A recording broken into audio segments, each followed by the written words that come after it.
네, 안녕하세요. 오늘은 개하고 고양이들의 호흡에 대해서 이야기를 하려고 해요.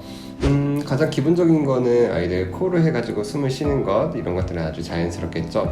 가끔 가다가 호흡수를 물어보시는 분들이 계시는데, 우리가 가슴 쪽을 보았을 때 한번 하고 올라오고 하고 내쉴 거예요. 한번 올라갔다 내려갔다, 이게 호흡 한 번입니다. 아이들의 정상적인 호흡수는 가장 안정적일 때를 기준으로 해가지고 세워주는 게 중요해요. 아이들이 쉬고 있고 편안한 상태에서 이제 재일 때 기준으로 해가지고 보통 1분에 한 24회에서 한 18회 정도? 요 정도가 가장 적당하다고 보시면 될 것 같고, 근데 아이들이 한 40회 이상이 넘어가기 시작을 한다. 그때는 이 아이가 호흡에 무언가 문제가 있진 않은지를 좀 고민을 해볼 필요가 있는 거죠. 문제가 있는 호흡을 여기 맨 위에서부터 해볼까요? 우리가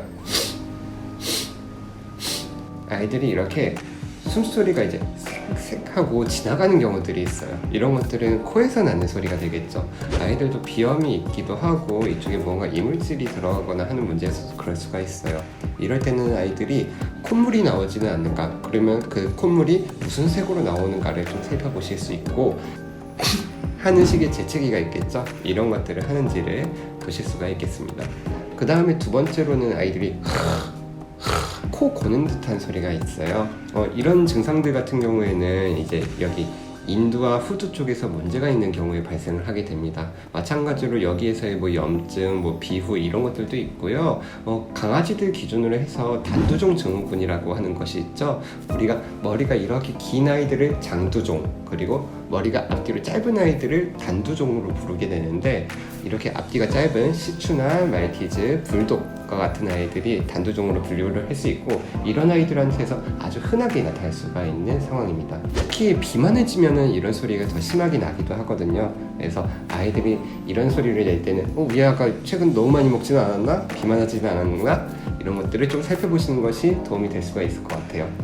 다음으로는 아이들이 이제 진짜로 이제 호흡이 곤란해졌다라고 느끼는 경우에는 어떤 식으로 숨을 쉬게 되는가? 일단은 호흡수 자체가 빨라지는 거에서부터 시작을 하게 될 거예요. 그리고 기침을 하지는 않는지, 그 다음에 혀하고 잇몸의 색깔을 보았을 때 평소에 비해 가지고 훨씬 더 창백해지거나 아니면 시퍼러지지는 않았는지, 이런 것들을 살펴보셔야 돼요. 그리고 아이들이 만약에 고개를 이렇게 쭉 빼고 호흡을 하기 시작한다 라고 하면은 정말로 호흡이 곤란해지고 있구나 라고 생각을 하시고, 이때는 굉장히 주의해 주셔야 됩니다.